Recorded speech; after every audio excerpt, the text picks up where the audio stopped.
25 games na lang rin ang natitira sa Lakers kasama yung game nila kontra dito sa Warriors sa regular season bago ang playoffs. Nasa 6 seed sila ngayon sa Western and hindi pa rin safe yung mga yan sa top spot. May 34 wins sila, 24 loss, at habang papasok sa mid-season mas lalong lumalabas ang problema ng mga to pagdating sa defensive depth at overlapping sa opensa mula sa tatlong core nila at problema sa team chemistry. Kaya aminado rin si Redick hanggang ngayon nasa proseso pa rin nga raw yung mga to pagdating sa sistema at connection ng mga players. Tapos may conflict pa na nabubuo ngayon sa pagitan nitong si LeBron at Luka. Sa mga lumalabas ngayon sa SOCMED, wala namang official na report sa mga yan pero napapansin mismo yan ng mga media at fans na mahina nga raw talaga ang connection nitong si Luka at LeBron sa court kahit sa bench. Nagkakaroon nga raw ng problema yung mga to. Kaya nakikita mismo ng mga analyst na may malaki pa rin talagang problema sa kombinasyon ng roster nila lalo na sa pagitan nitong si LeBron at Luka.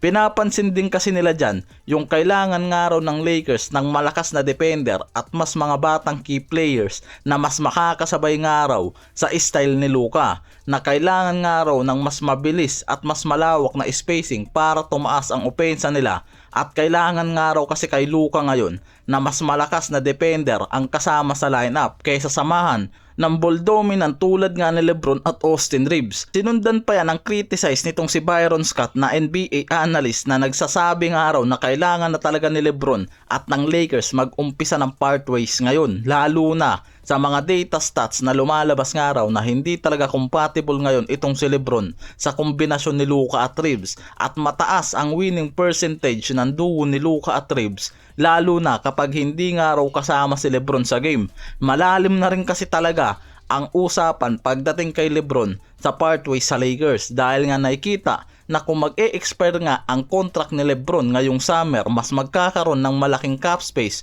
yung mga to na pwedeng gamitin para bumuo ng mas competitive at bagay sa style ni Luka at future contention ng mga to. Pero wala namang official kasi na announcement pa si LeBron about sa pag-alis niya sa Lakers o pag-sign sa ibang team pagkatapos ng season na to.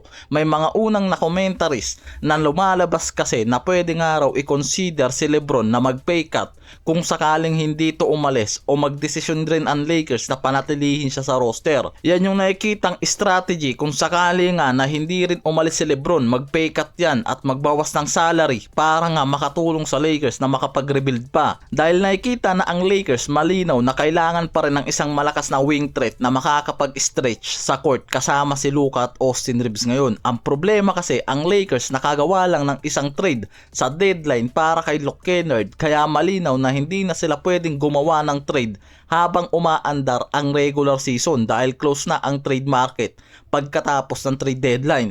Kaya possible na nakaabang nga lang raw talaga yung mga to pagdating sa mga player na papasok sa buyout market na pwedeng pang-upgrade sa roster nila.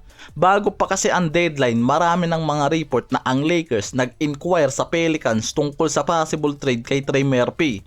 Pero sa ngayon, hindi na kayang gumawa ng trade ang Lakers. Kaya kung gusto nga raw talaga nila na makuha si Trey Murphy, pwedeng maghanda lang yung mga to ng malaking draft capital at valuable young piece dahil mataas ang asking price at hindi basta-basta bibitawan niya ng Pelicans. Kaya nakikita na kung interesado talaga ang Lakers para mag-upgrade ng perimeter depth nila, itong si Murphy ang nakikita nga na possible maging target ng mga to at kailangang paghandaan sa parating na offseason dahil hindi nakagawa ng mabigat na move ang Lakers sa deadline na to. Kaya nakikita na possible makuha yan ng Lakers sa parating na offseason talaga, na mas magkakaroon nga raw yung mga to ng malaking asset na pwedeng i-offer sa Pelicans. Yan yung possible na mangyari at yan yung isa sa pinaghahandaan na lang ng Lakers ngayon.